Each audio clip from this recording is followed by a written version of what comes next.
Uma frase aí para a gente iniciar. Nós vamos começar falando do crescimento da igreja. Essa frase do John Grucci. Estes cristãos primitivos eram uma pequena minoria, frequentemente situada na periferia da vida pública, mas eles não consideravam a sua missão como um assunto privado. Era algo que tinha a ver com a transformação do mundo. E de fato eles transformaram o mundo. Onde que a gente vai começar? A gente vai começar onde o Novo Testamento termina. Certo?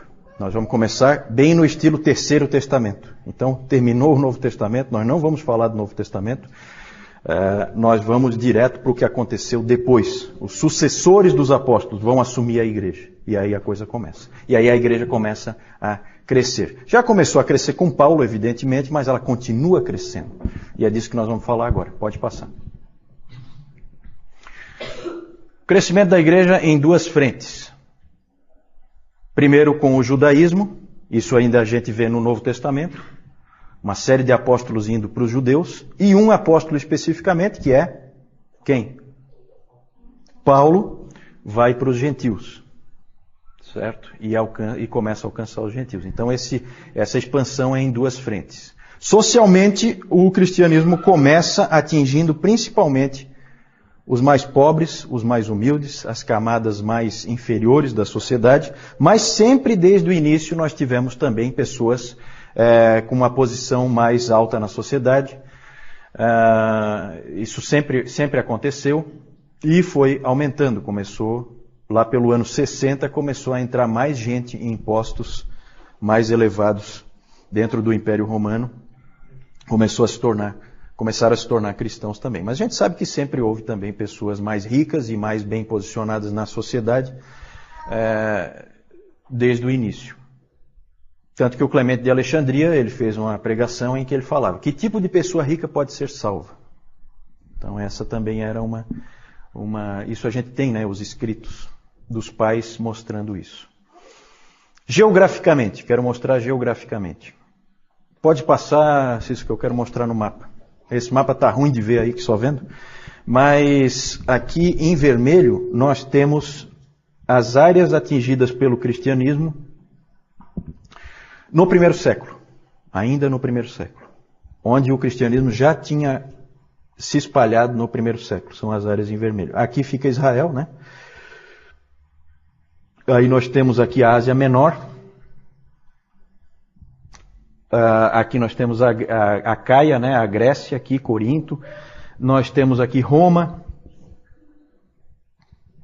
E essa linha que aparece aí fora são os limites do Império Romano. Então vocês vejam que o cristianismo cresce dentro do Império Romano, num primeiro momento. Em amarelo nós temos o crescimento dele, o estágio em que ele já tinha chegado, o cristianismo, no ano 185. 185, que século é? Como é que vocês estão de história aí? Que século é? Primeiro? Segundo, né? Sempre pensem assim. Sempre quando fala século segundo são os anos 100 e pouco. Fala em século terceiro são os anos 200 e pouco. Sempre volta um. Por quê? Porque só fecha o século no ano, terceiro século só fecha no ano 300. Então fala assim, segundo século são aqueles anos 101, 102, 103, 104 e assim por diante, tá? Então no ano 185 vejam que já tinha se espalhado muito, já tinha atingido aqui o Egito, já tinha atingido todo o norte da África, aqui regiões do norte da África, e tinha ido longe, tinha ido até lá na Gália, onde é a França hoje, né? Tinha chegado lá em cima, onde hoje é a Alemanha, da cidade de Colônia, já tinha chegado o Evangelho, e também lá na Espanha. Lembram que Paulo queria ir para a Espanha? Nós não sabemos se ele realmente chegou aí, mas alguém chegou. Alguém chegou lá. Alguém levou o Evangelho lá. Então é impressionante como vai crescendo, vai se espalhando, vai indo para todos os lugares do Império Romano. Vejam bem que o cristianismo, a gente às vezes pensa assim, não, o cristianismo começou ali na Judéia e aí depois ele foi para a Europa. Não é bem assim, gente. O que é marcante aí em termos de geografia? Onde é que o cristianismo está crescendo? Império Romano, sim. Isso em termos de política.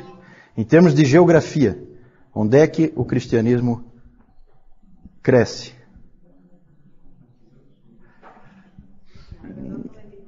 Exatamente, dona Carlota. É isso aí mesmo.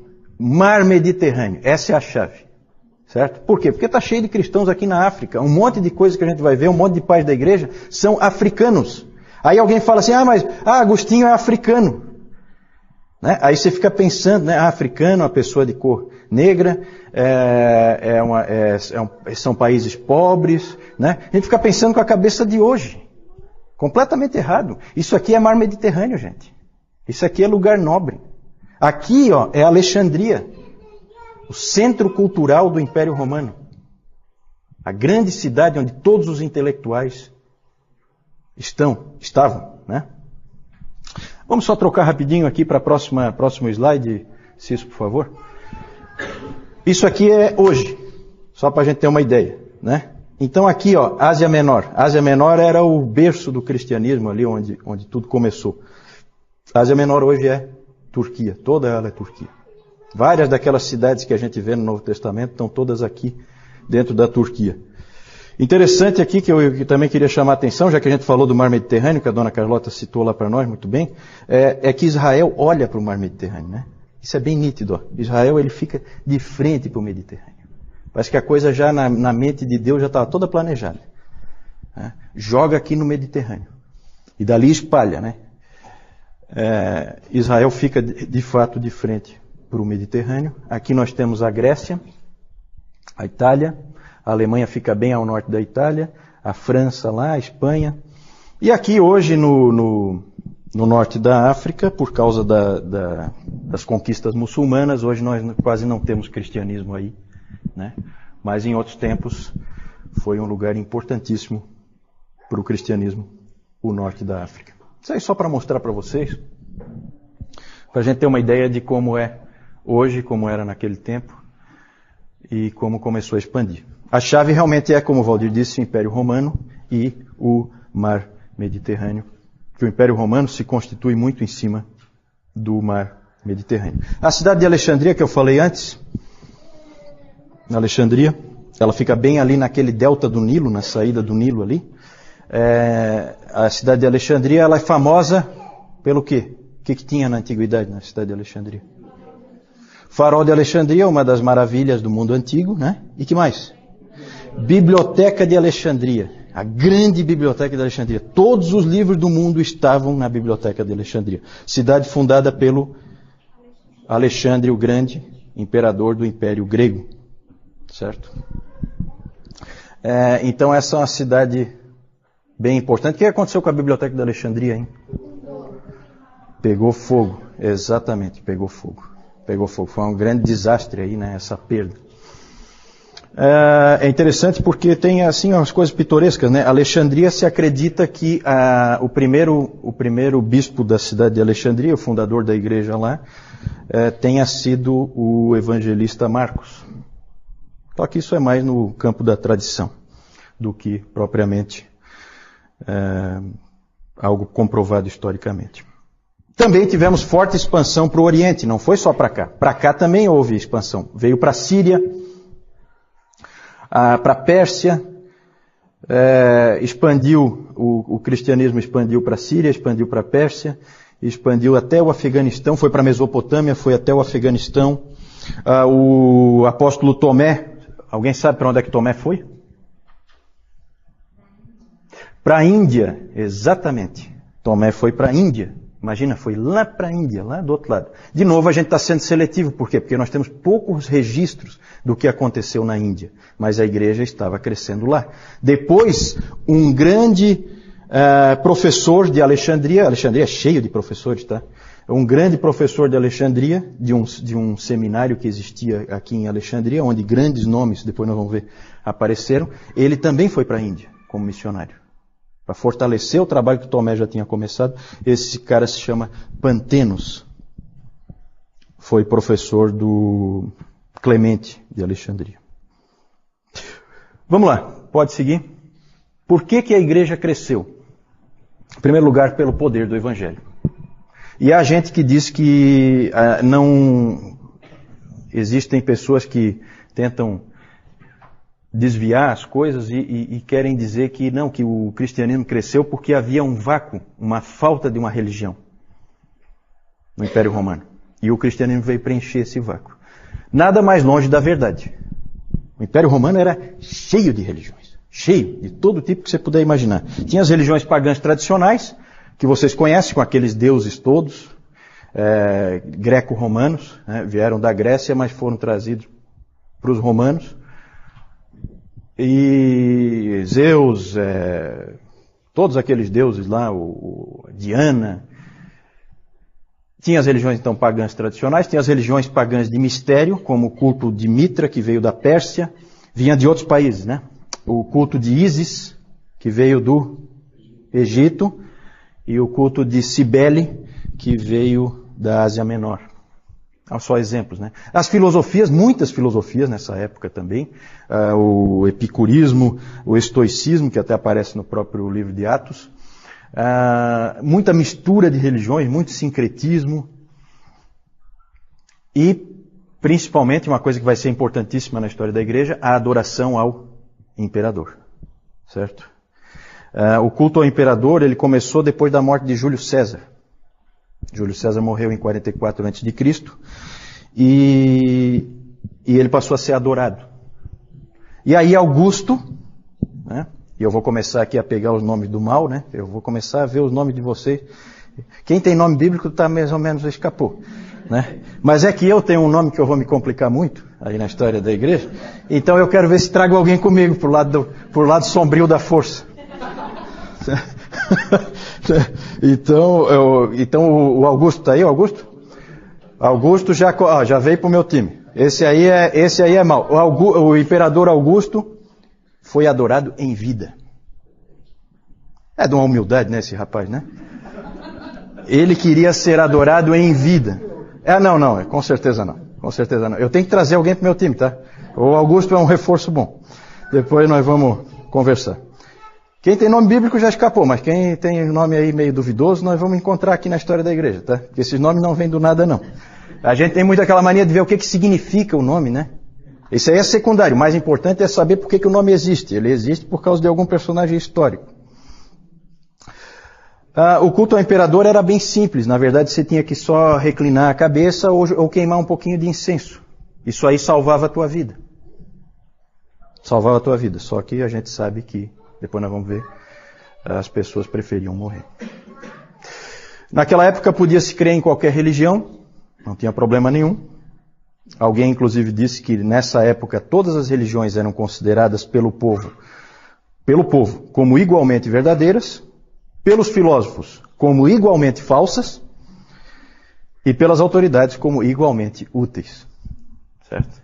Parece com hoje em dia, né? É mais ou menos a mesma coisa, né?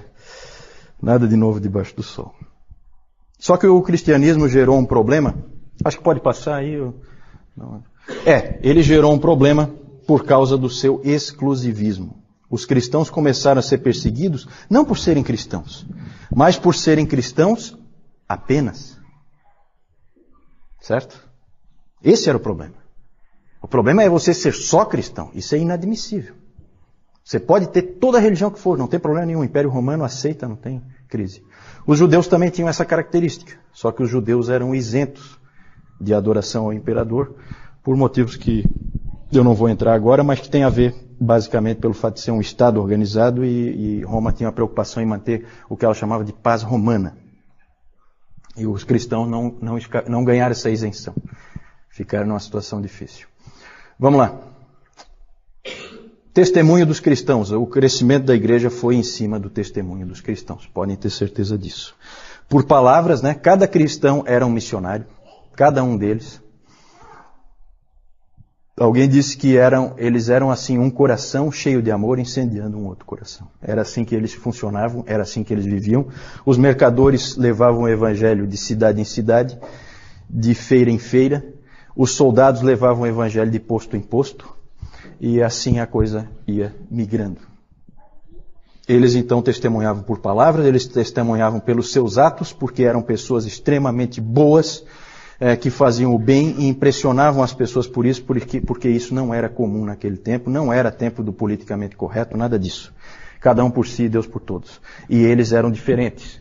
Eles cuidavam dos pobres, eles cuidavam dos doentes, eles cuidavam dos encarcerados, eles cuidavam dos órfãos, eles cuidavam das viúvas, eles ajuntavam as crianças que tinham sido jogadas na sarjeta, eles faziam todas essas coisas e eles impressionavam aos outros por isso.